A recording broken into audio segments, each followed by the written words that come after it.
Hi, welcome back to another episode of Pour Over Lines. Today it's just me, Arian. I'll be reading another Robert Frost poem. This one is called The Oven Bird. First, I'll read the poem and then provide a brief introduction and do a line-by-line analysis. Okay, well, hope you enjoy. The Oven Bird by Robert Frost. There's a singer everyone has heard, loud, a midsummer and a midwood bird, who makes the solid tree trunks sound again. He says that leaves are old and that for flowers, midsummer is the spring as 1 to 10. He says the early petal fall is past, when pear and cherry bloom went down in showers, on sunny days a moment overcast. And comes that other fall, we name the fall. He says the highway dust is over all. The bird would cease and be as other birds, but that he knows in singing not to sing. The question that he frames in all but words is what to make of a diminished thing. So this poem focuses on a special little bird native to America called the oven bird. It's called this because its nest is shaped like an oven, and unfortunately it has the predisposition to build on the ground, leaving it susceptible to attacks by animals such as snakes. Squirrels are known to dig into it to eat the young of the bird as well. I'm not sure if it's squirrels, but some sort of small vermin. And a particular distinction of it is its song. Birds known for the melody, this one, contrary to that, has a very mechanical, monotonous, repetitive, bisyllabic call. It sounds like chir chir chir chir chir chir chir. And the Wikipedia says that it does this up to or around 8 times before repeating again and again and again. So those are the key distinctions of this bird. Okay? And this one looks at the bird as a creator, an artist even, a singer to begin with. And I'm going to go along with that, extrapolate, and then say this is an allegory of artists in general. Okay? So let's do a line-by-line reading. There is a singer everyone has heard, loud, a midsummer and a midwood bird, who makes the solid tree trunks sound again. We begin with pop music, as well as traditional music, music that everybody has heard, traditional arts that everybody is informed by, yet do not pay attention to, especially with the increasing diminishing of their prevalence, with automation and mechanization and just the erasure of traditional culture in general thanks to homogenization of all things cultural and poppy. So there's a singer everyone has heard. Who is that? What type of artist is this? It opens up with identification of the bird as a singer. Loud, a midsummer and a midwood bird. Maybe that's why this bird is not so popular. This bird is loud. It makes me think of Plato's cave. The man or the human who reaches the surface and sees the truth first by reflection in water, and eventually when his eyes are adjusted, he's able to look up at the sun and then see truth for all it is. And with this new armature of truth, he descends back into the cave where he grew up in and tries to avert the eyes of his fellows from the shadows that are being projected onto the wall. And how do they react? Naturally. They revolt and they insist in staying in their shackles. And here's a loud bird coming in, just disrupting, interfering with the day-to-day melodies of traditional birds, classic birds, who makes the solid tree trunk sound again. Yet, this is something that an artist can do. He's able to look at things for their inert matter, call within it, shake up the foundations and the pillars of society, and bring back the creativity that was imbued inside of the creation of those things around the earth. What magic, what force, what sound is there trapped inside of all matter that is solid? Well, artists and birds are able to call back the sound that is trapped inside of things, be it however solid.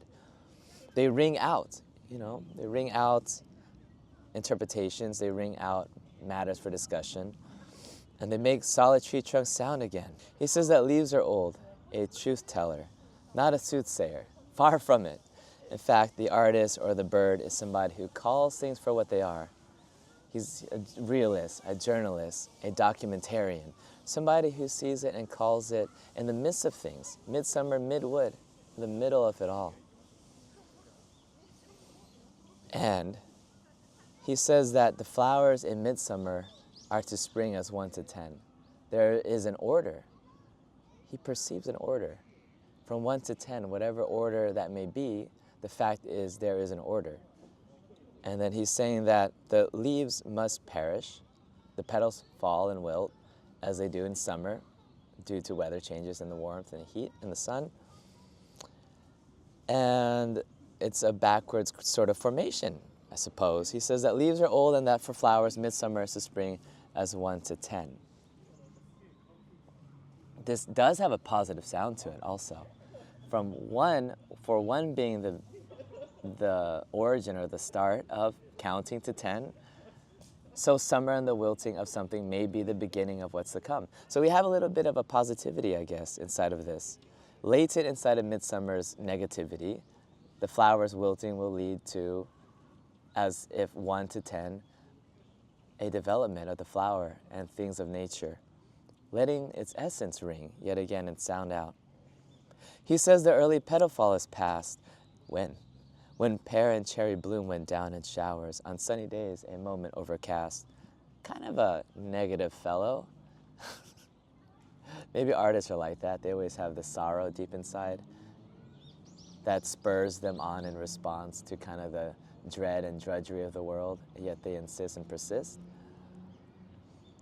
And he says that the early petal fall is past. He just calls things out for what they are. He sees things that people are reluctant to admit. In today's age of pop culture and the industry of making people happy and the algorithm of providing instant gratification and exploiting your emotions in order to make you feel happy, to capitalize on it, we do need naysayers. The artist is somebody who installs inside of four walls that which pauses life in its tracks and then calls forth a solid inert matter called human beings from inside a soul. And then what else does he say? He says, and comes that other fall we name the fall. I can only but think of the Bible. The fall being something that transpires once Lady Eve takes a bite out of an apple from the forbidden tree of knowledge. Does the artist acquire knowledge in the poem? I suppose the knowledge that things will pass, the knowledge he apparently possesses in seeing things as they are. Maybe we're all but continuing to eat from that tree of knowledge, and we are both for the worse and for the better of it. We are not completely solid thanks to us being emptied from inside, from knowing too much. Let's continue. And comes that other fall we name the fall. He says the highway dust is over all. Suddenly we're outside of the woods. We feel around us the highway that connects us.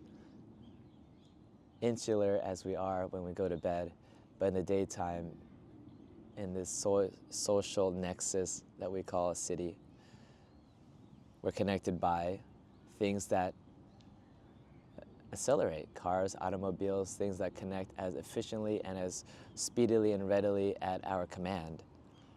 And yet, what is dust but the slow chafing of physical life force that has evolved over millennia of Earth? So he says the highway dust is over all. This is sort of post-lapsarian. It definitely sets a tone we've been kind of intuiting, and now it's manifest in the form of machines, mechanization of life, the loss of time. Everything is so speedy now, everything is so given, and yet we have an artist here telling us, yeah, things are not inherently so quick. We could see the negativity in our popularization of drugs and means to attaining quick hits and happiness. We should be wary that there's death in the life of the connection that automobiles have brought about. Mechanization is not all that. It does shed its skin in the form of dust, and it covers all. The bird would cease and be as other birds. He says the highway dust is over all, and the bird would cease and be as other birds, but that he knows in singing not to sing a pivotal moment. You could say that in biting the fruit, he recognizes the world and he sees it for what it is, covered as it is by the dust from the rest of mankind connected through the automobile system. And then he says he would cease and be as other birds, artists, getting along by necessity in order to form a community and a holdout, as if a collective oven in which for us to rest, that oven being not impervious to the assaults of low life forms that crawl and seethe across the floor that we live on. But that he knows in singing, that he does not to sing. Here we've got a split of singing. We've got a split of the fall. We have a split of singing. Here things are being split by knowledge. We know better, we know too much, in fact. And so it's not all jubilation, you would say. He knows that in singing not to sing, for if he does, he would be too loud. Already he is that. Now if he were to sing, be too excited, then maybe he would be castigated for standing out a bit too much. Not that the bird is, but this could be Frost's commentary on the place of the artist and what he has to face in his career, in his vocation, in his calling, his own calling. The question that he frames in all but words is what to make of a diminished thing. What to make of a diminished thing is what we must ask ourselves, thanks to the artists who are here, who are but becoming more and more abstract, thanks to the weight of history and the precedents that are just piling one artifact upon another as the artistic world progresses into further critical and ironic distances.